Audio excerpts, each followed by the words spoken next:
cloud. Okay, we are now recording. We just watched Gila Sacks' eulogy for the Lord Rabbi Jonathan Sacks, and we're going to enter into a discussion of Rabbi Sacks in his memory. And I'm going to begin by opening up this excerpt here. Hold on one second. I think I might have closed the wrong window. All right, so let me just open up this excerpt. And we can discuss it. And when we're reading it and discussing it, definitely consider the conversations that we have had around the last several weeks and everything that is going on in our world. Rabbi Jonathan Sacks, who died on Saturday at the age of 72, was a modern Maimonides, maybe that's better, Judah, a guide to the perplexed in an age of spiritual confusion and moral dissolution. A philosophy student before he entered the rabbinate, Sacks combined the legacies of Athens and Jerusalem and became the leading public intellectual and ethicist of our time. A source of pride to Britain's small and sometimes beleaguered Jewish community, Sacks did not just work to improve the moral state of the Jewish people and defend the state of Israel. Adeptly linking the particular to the universal, he defended the religious conscience and identified the common ground through which interfaith negotiations have transformed Jewish-Christian relations. Above all, though, Sacks was a tremendous exponent of the Jewish way. For out of Zion shall go forth the law and the word of God from Jerusalem. In September, so this is just 2 months ago, they published a long excerpt from Morality, which will probably turn out to be his final book, and it is published here in his memory. Morality is not an option, Sacks wrote, it is essential. And I think let's just read through this and I'll pause at different places. If anybody wants to stop me, feel free to raise your hand digitally and I will, or just unmute yourself and enter into the conversation. So a free society is a moral achievement. Over the past 50 years in the West, this truth has been forgotten, ignored, or denied. That is why today liberal democracy is at risk. Societal freedoms cannot be sustained by market economics and liberal democracies, politics alone. It needs a third element, morality, a concern for the welfare of others, an active commitment to justice and compassion, a willingness to ask not just what is good for me, but what is good for all of us together. It is about us, not me, about we, not I. If we focus on the I and lose the we, if we act on self-interest without a commitment to the common good, if we focus on self-esteem and lose our care for others, we will lose much else. Nations will cease to have societies and instead have identity groups. We will lose our feeling of collective responsibility and find it in its place a culture of competitive victimhood. The market will be merciless. Politics will be deceiving, divisive, confrontational, and extreme. People will feel anxious, uncertain, fearful, aggressive, unstable, unrooted, and unloved. They will focus on promoting themselves instead of the one thing that will give them lasting happiness, making life better for others. Freedom itself will be at risk from the far right and the far left, the far right dreaming of a golden age that never was, and the far left dreaming of a utopia that will never be. Liberal democracy is at risk in Britain, Europe, and the United States. And so is everything that these democracies represent in terms of freedom, dignity, compassion, and rights. The most technologically advanced societies the world has ever known have forgotten just this. We are not machines, we are people. And people survive by caring for one another, not only by competing with one another. Market economics and liberal politics will fail if they are not undergirded by a moral sense that puts our shared humanity first. Economic inequalities will grow. Politics will continue to disappoint our expectations. There will be a rising tide of anger and resentment, and that historically is a danger signal for the future of freedom. I believe that we are undergoing the cultural equivalent of climate change. And only when we realize this will we understand the strange things that have been happening in the 21st century in the realm of politics and economics, the deterioration of public standards of truth and civil debate, and the threat of freedom to freedom of speech at British and American universities. It also underlies more personal phenomena like loneliness, depression, and drug abuse. All these things are related. These are not normal times. Okay, so that's a setup. That is the setup. Just based on that, what do you think? I mean, what do you think of Rabbi Sacks's worldview? This is from earlier this year, so this is a pretty fresh, except it was prior to the election. So, we'll get to his solution, but does it resonate with you, his worldview? Sandy. Absolutely, it resonates. It's, and, he was also watching Britain, which went through Brexit and all of those various hard times and had a difficult political sense. And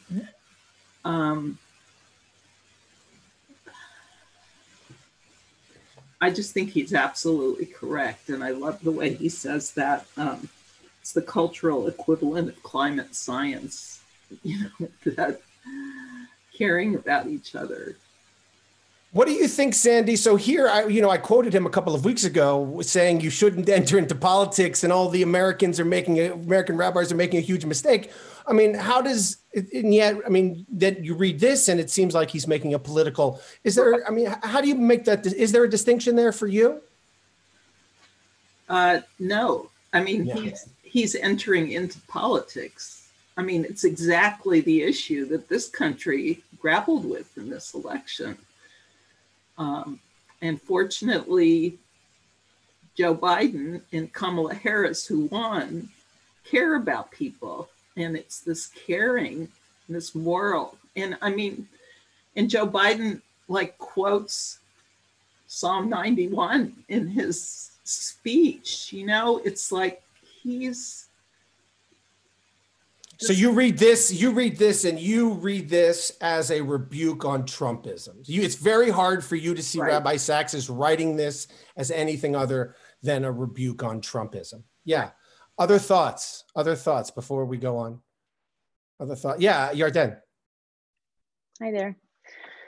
Yeah, what he wrote resonated with me a lot, and something that I struggle with in the last few weeks, even with talking to my parents and talking to people who I think who care a lot and who are rational, and moving past, I'm voting based on what's good for me financially, what's good for my children financially. I'm voting because, this way, because a few Supreme Court justices, who are, going to have a huge impact on, my freedoms as a woman, but that doesn't really apply to me.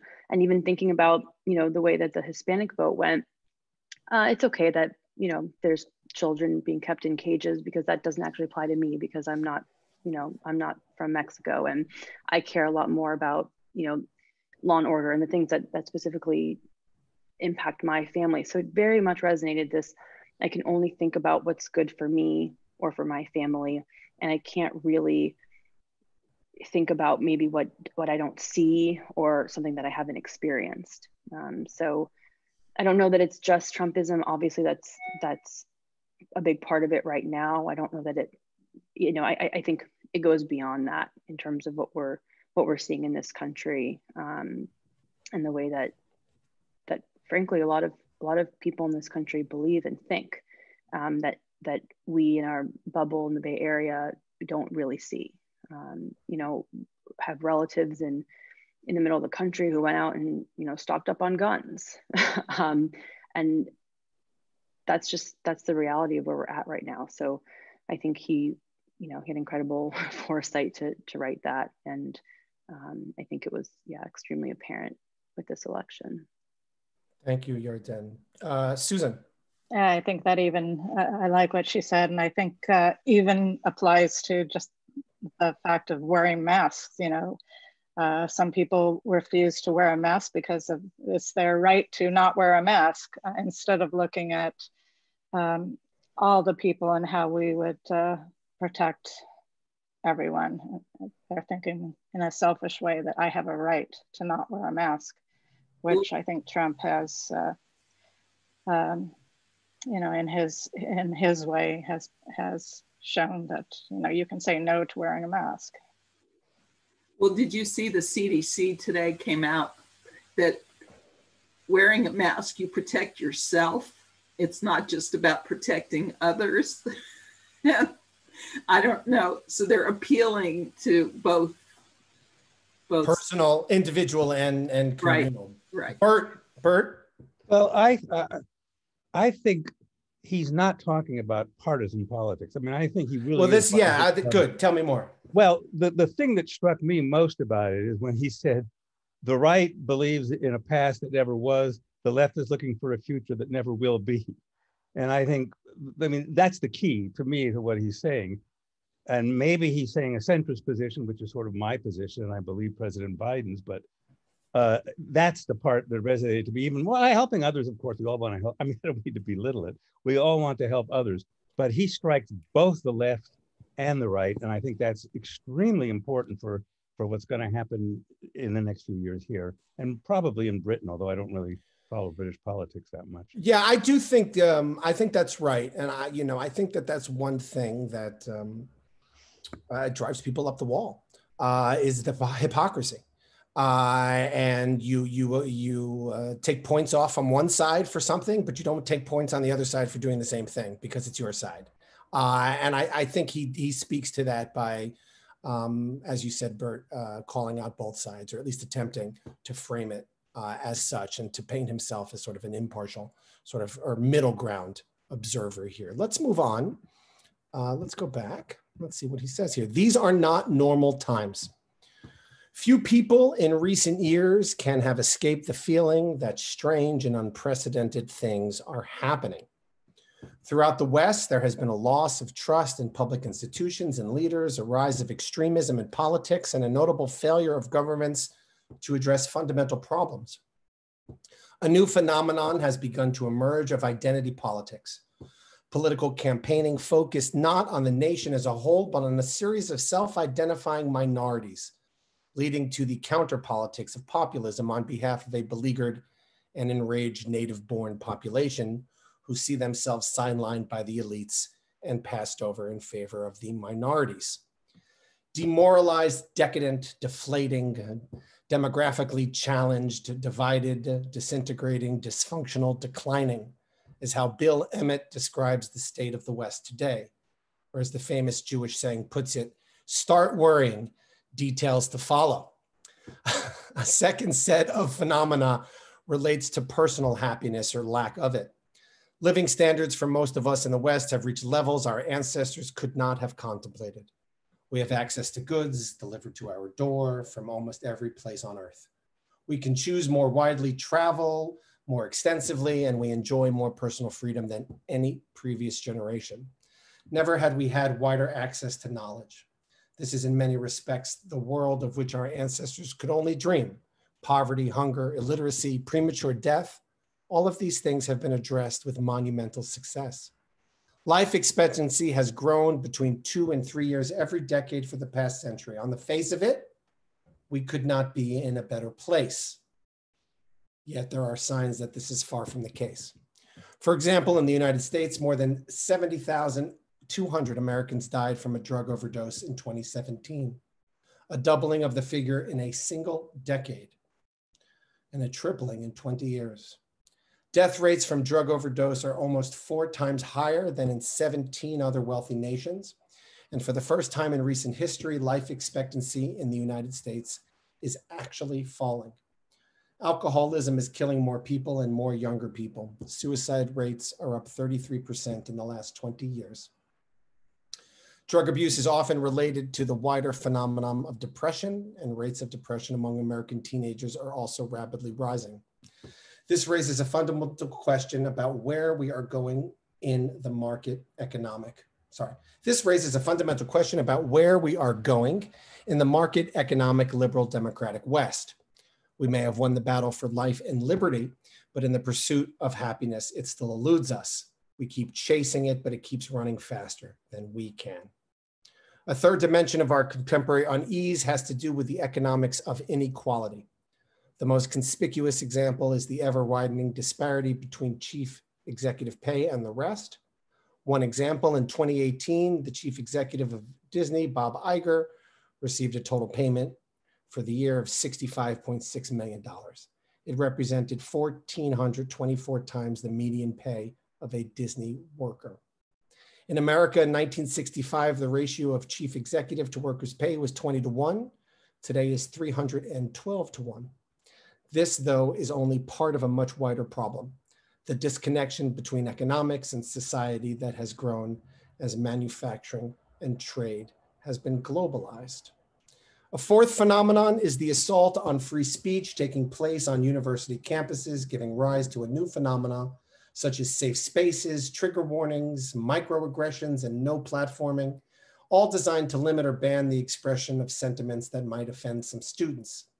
To an even greater extent, mob rule is taking the place of what was once the sacred mission of the university, namely the collaborative pursuit of truth. The idea that certain views and people holding them might be banned merely because they might upset someone, which is what is happening in many academic circles today, is astonishing. It is the new intolerance. These and the other phenomena are the multiple consequences of a single underlying shift in the ethos of the West. Climate change has many causes and symptoms. Likewise, divisive politics, inequitable economics, the loss of openness in universities, and the growth of depression and drug abuse are the result of what I call cultural climate change. They are the long-term consequences of an unprecedented experiment embarked on throughout the West a half century ago, the move from we to I. Thoughts? Do you agree with his phenomenon? Jeff? Yeah, Dan, he seems to, this is a pretty sharp swipe at capitalism. He sounds like Bernie. So what is go ahead. Yeah, keep going. So what's the Torah? So what is this unrealistic left that what is this leftward, what does he think is unrealistic? He's stating the leftist position. Yeah, okay, so Jeff is like, okay, this is rabbinic playing. He's really arguing from the left, and he's sort of pandering this middle ground, which actually doesn't exist, right? But at the same time, claiming that he's trying to find, yes, okay, so he's claiming to find a middle ground, but he's speaking from the left, which frankly I would not have given him credit for. Yeah, no, it's Jesse, what do you think? Sure. So I take issue with his phenomenology. I think it's backwards. Yeah, tell me why. So the issue isn't that ideas drive the state of society. It's that the state of society drives ideas. The change over the past 50 years hasn't been that we've moved from we to I. The change over the past 50 years has been due to consequences of how capitalism itself develops. And it's not, just to be clear, capitalism isn't an ideology any more than putting gasoline in your car so that it runs is ideology. It is the system that we need in order to be able to feed, clothe, house, and water everybody in society. There have been a number of changes that have shifted power entirely from the common people, us, to the owners of the productive forces in society, to the CEO. Okay, so as a socialist, right? How do you read? So Jeff is reading Sacks, and he says this sounds like leftism. This sounds very. Yeah. So do you read him the same way up to this point? I see a conflict because he has a confused phenomenology. He sees ideas as leading material reality when history shows that material reality leads ideas. However, and he is a rabbi. Culturally, so that's culturally, part yes. Yeah. I mean, it's understandable. Like that's what we do. That's inherent to our epistemology, and it works for discussing morality and religion. But when we're talking about history, we need to take a more materialist first focus. He's standing in the middle culturally, and there's a difficulty because he isn't clear about the different roles of economics and culture. Okay, so what he's talking about with identity politics on one hand, populism on the other, that is the cultural formation. All of these are being driven by the underlying material factors of our society, which he's ignoring. And I don't mean that he's trying to suppress it. I don't know if he's ignoring it, because he does talk about machinery.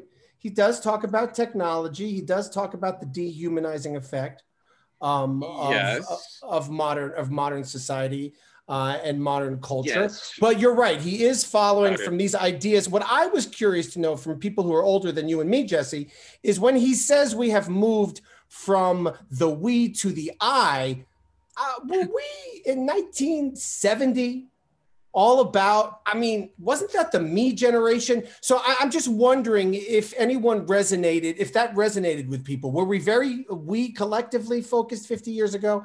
Does that, Bert, what do you think about that? Well, I don't, again, there may be a difference between England and the United States. I agree with you. We here weren't.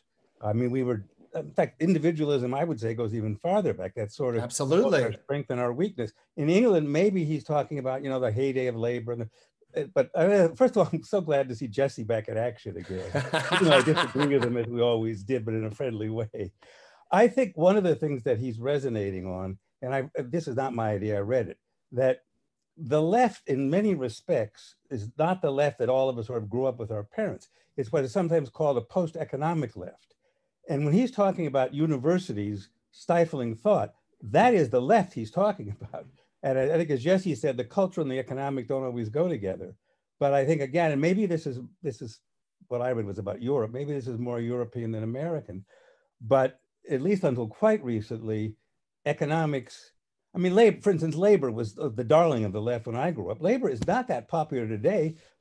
One reason being because there's a lot of white men. So I think, you know, we really have to zero in on what the American left is for and what it's against. And I think it's much more cultural and environmental than pure economics. And you look at it again, what I go back to, when the leaders of the left are Ivy League schools, the elites, that is not, you know, the left that my father marched with labor and said. So anyway, but again, I'm no, thank you, Bert. I'm curious, and Judah, you've got your hand raised. I'm curious, because we obviously know what all the talking points are from the left and from the right. We know what, you hear, free speech on the campus.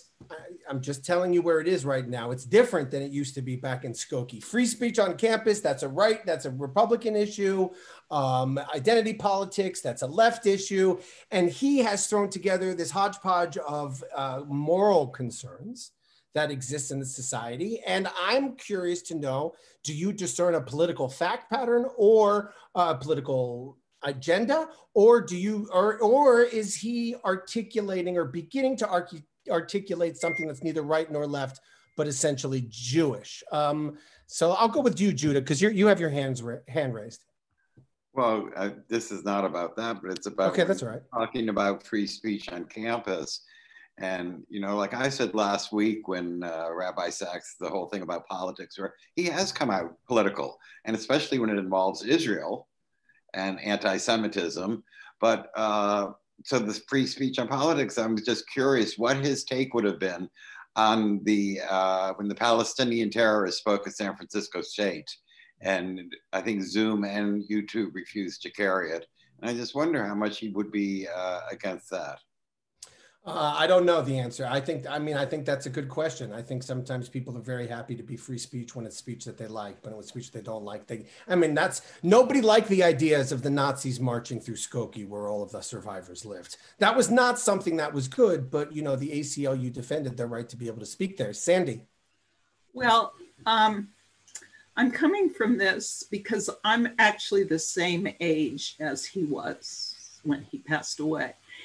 And my sense is, from my experience in the 60s at Cal, that free speech, third world organizing, anti-war, we were getting at these issues. Now, fast forward to now, and there's a set of issues which he articulates, but I think it comes from a framework. We were, you know, the anti-war was because we were concerned about the soldiers getting killed in Vietnam, you know, and the third world organizing was the nascent.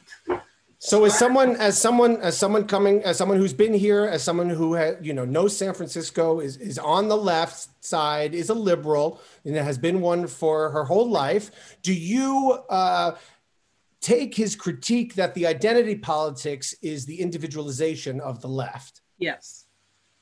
Yeah, I think that that's what happened. I mean, I consider myself progressive, but some of the stuff that comes from the progressive side is like, really? So. Yeah, I know. I mean, I'll just be honest in terms of the identity stuff and trying to reconcile some of the, those issues with Jewish values. I do think that it raises very challenging questions for all of us. Jesse, you have your hands raised. Yeah, I think the assignment of identity politics to the left is somewhat inadequate.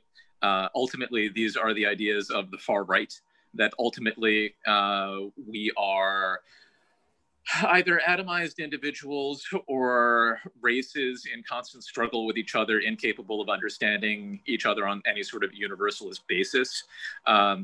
I don't think anybody on the left, starting from when that was an identifiable political and philosophical formation starting in the Ancien Regime in France, would recognize identity politics as of the left. Sure, okay, sure, fine. But intersectionality comes from the left. And so intersectionality, I think, is a desire to maintain a we while still getting the I of the identity, no? I don't think that it is. Okay. If you look at it in practice, intersectionality and identity politics are antithetical to any sort of collective action. All right. They set people against each other and they demobilize any sort of attempt to engage collectively. And instead, it's like the Tower of Babel. If you were to want to come up with a better way of vanquishing the left of the late 1960s than to confound their speech and set them all against each other, I can't think of anything better than identity politics. All right, thank you. That's intensely said, Jesse. I will say the one argument that might cut against you is certainly the most compelling movement we have at the moment, or is the Black Lives Matter movement. And so that's a pretty unifying movement, which is around a sense of identity politics and of the need to redress past injustices. So maybe that it's not entirely antithetical to we, but I don't know. I'm agnostic on that. Stuart.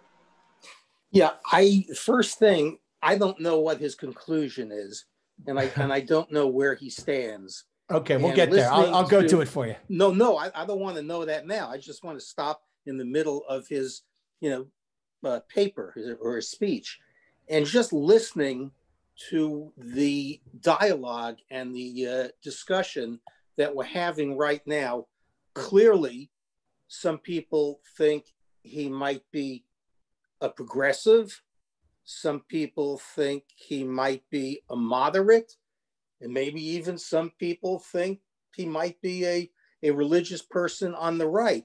The fact of the matter is, midway through this presentation, I have the same feeling I had when I heard him deny that he was not a modern Orthodox.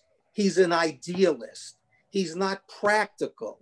He's not effective as an idealist. He's not going to get a large following as an idealist, and he's not going to be effective as an idealist. So I don't know that he is an idealist in reality, because he may have some view at the end of this speech that says, nope, here's where I stand.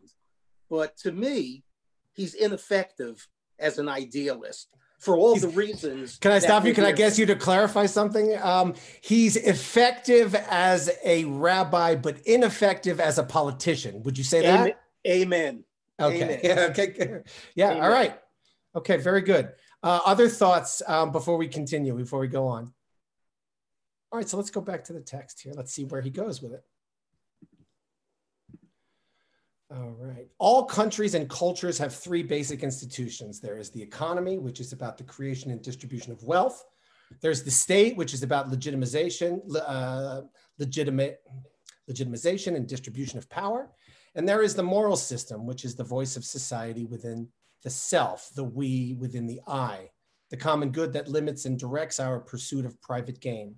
It is the voice that says no to the individual me for the sake of the collective us. Whatever its source, morality is what allows us to get on with one another without endless recourse to economics or politics. Morality is what broadens our perspective beyond the self and its desires.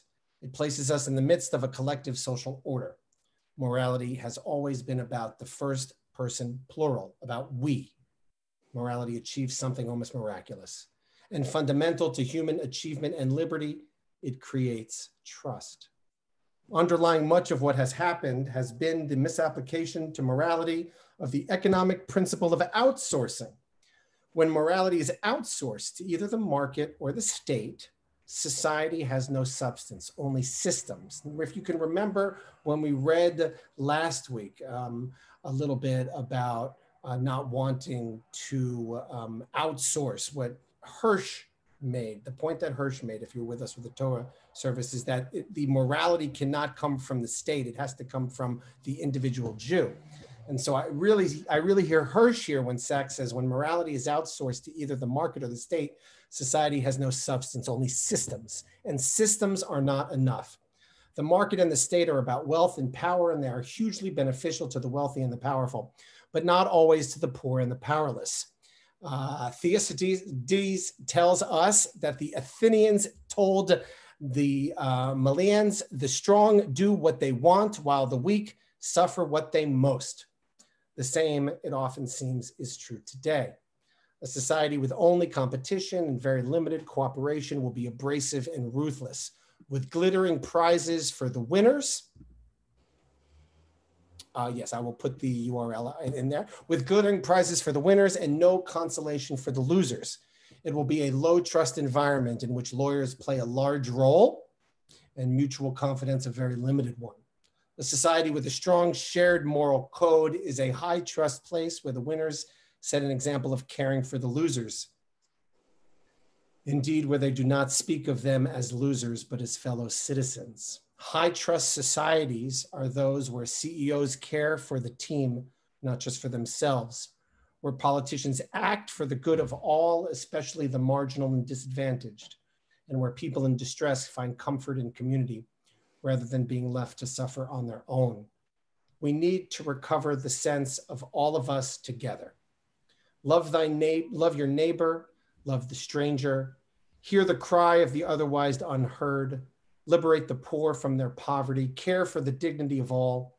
Let those who have more than they need share their blessings with those who have less. Feed the hungry, house the homeless, and heal the sick in body and mind. Fight injustice, whomever it is done by and whomever it is done against. And do these things because being human, we are bound by a covenant of human solidarity, whatever our color or culture, class, or creed. Without moral principles, freedom will not survive. The free market and liberal democratic state together will not save liberty, because liberty can never be built by self-interest alone. I-based societies all eventually die. Other-based societies survive. Morality is not an option. It is essential. Irene. I was looking at what Rabbi Sacks was saying a little bit earlier on that you were reading, and he was saying you don't like systems, you don't like power, and you don't like a society where lawyers decide. And I was thinking, like, he wrote it for today's world. I mean, a lot depends on conflicts, and lawyers maybe very much so around the election. But I also wanted to share something. I was listening to a singer. I don't know if you know Dave Matthews Band? Dave Matthews Band? Yeah, I've heard of him. Sure. Yeah. I grew up in the 90s. Okay. Well, you know, recently I listened to a YouTube from him, and it was a beautiful YouTube. But what it gives me the shivers just to repeat what he says at the end of the song, when the music ends and the words end. He said, because it was taped these days, he said, take care of yourself and take care of each other. And that was the perfect example of we that you brought up today. Yeah, thank you. Thank you, Irene. Jesse. He sounds like a communist. Is he? No, I mean, this is the universalist drive to have a society that we're not driven apart and atomized on the basis of the need to keep material production going. But the argument against him being a communist is he's not into a system that can impose that structure. He believes that the system cannot be imposed, that ultimately it has to come from within, because no system can impose that thing that is morality. And we go back, and we go back to, I mean, morality does come from within, but our individual morality has no impact whatsoever on the system. Like, if you have if you take the Lamed Vavniks and put them against each other in the Super Bowl, there's still only going to be one team that wins. That's inherent to the structure of the game. It's not anything to do with the individuals and the individual people involved or their moral sentiments. So again, like, this comes back to, I think, his phenomenology gets things backwards, but it's a product of his time and place. But the desires are clearly universalist. Then also, I think we kind of see why there were so many Jews on the left 100 years ago. Yeah, thank you, Jesse. Ellen.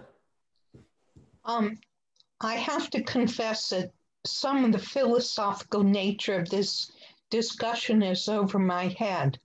But it seems to me that even in football, there are rules about what's fair, and fouls are called. And when I grew up in the 50s and the 60s, they were worried about labor unions having too much power because things tilted more to labor than they did. And my own feeling, I can't justify it as eloquently as other people are here, but I resonate with what Rabbi Sacks is saying. And I do feel that we need to get away from this idea that corporations are people and that money rules elections. I've heard that there's a certain amount of money that influences people in the elections, and the rest of it really doesn't make any difference. And I just keep seeing all of these poor homeless people and people who need medical help, and all of these millions of dollars being spent on this. And I do think it would behoove us as a nation to have laws that resonated with this idea of caring for one another. Thank you. Anybody who hasn't gotten to speak yet, I'll call on, otherwise I'll call on Stuart. Yeah, if we go too far and too deep with what Rabbi Sacks is espousing, then there would be two major failures. One would be in politics, because then we would have the Rabbi Sacks party saying, we're moral and you're not. That wouldn't work. You'd never win an election by saying God is on our side. We're the moral ones and you're immoral. That would never work. The second thing that would be a huge, huge failure for the Rabbi Sacksists is right now we're trying to create bridges and we're trying to reach out and we're trying to unify the country. And I couldn't think of a more horrible way to try and unify the country by looking at the 70 million people who voted for Trump and say, join us, we're moral, you're not. That's not a bridge. And so I'm getting stronger and stronger feelings about what kind of a marvelous person he is. But don't get into politics. Don't get into politics. It's not a good place for a rabbi. Bert, well, that's right. I think he would like to get into politics, but I don't think he knows how to get into politics. So I'll leave it at that. Bert. Well, first of all, he lost me when he attacked lawyers. So I'll go by that. So you don't read Shakespeare. Yeah, go. I do. But remember the second line, after kill all the lawyers, it's kill anybody who can read and write. Secondary, yes. One of the points he made is something that we really dealt with a lot in the 60s in race relations. Can you legislate morality? Now, one of the arguments against all the civil rights legislation was, you're never going to change people. But you can legislate morality by making it very, as Ellen, I mean, I'm sort of picking up on what Ellen was saying too, by making it really difficult to be bad. So today's South is very different than the South before all the civil rights laws. Now, they may in their heart of hearts hate blacks just as much as they ever did, but they have to eat with them.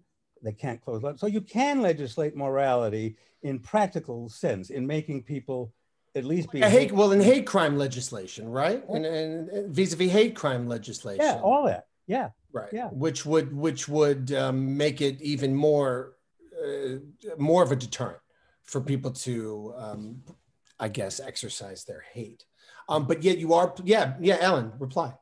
Well, as a Southerner who grew up with finding people sitting at the counter at Woolworths downtown New Orleans, which raised my consciousness because as a kid, I grew up in this environment. You don't really notice these things. And I think that's as true today with Black Lives Matter as it was then. And I totally agree with Bert.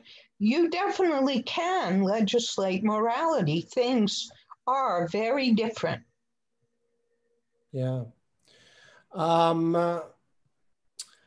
Yeah, I still want to argue. I like that's right. You definitely can legislate morality, but I think what he is pushing for here, and I'm going to open it back up because that seems to be the crux of the argument here, and very much on point with I think a previous disagreement that Sandy and I were having.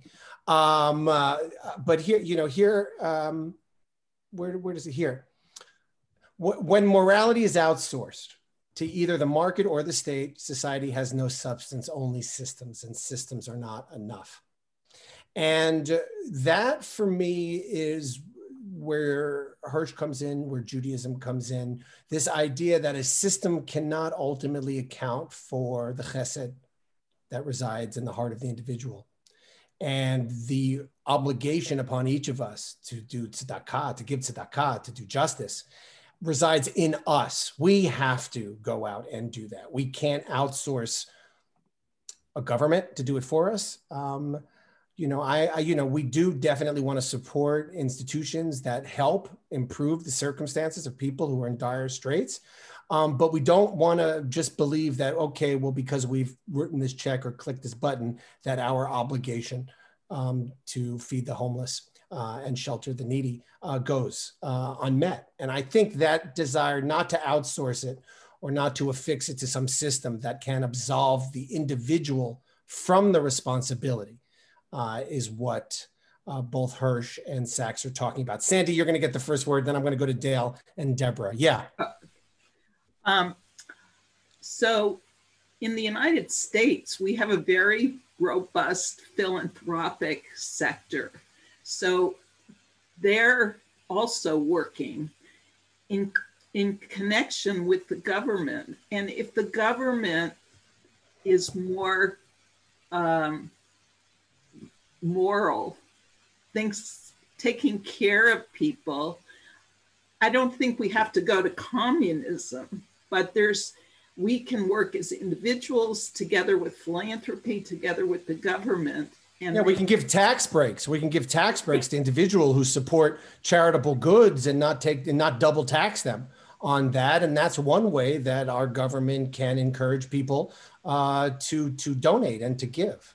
And to be, but yeah, I mean, we're hoping as Jews, we don't rely on those tax deductions, but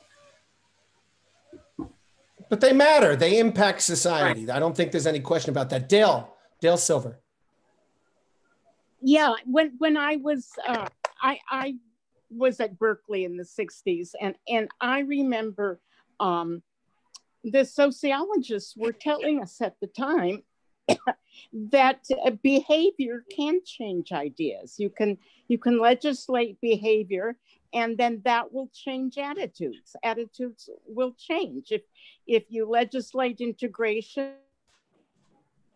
or integrating, then they will change their ideas. So I don't know if they're still saying that, but that's what they were saying then. Yeah, anyway. So this idea that legislation, inculcation of positive moral values into a culture can lead a culture to be more moral. Deborah?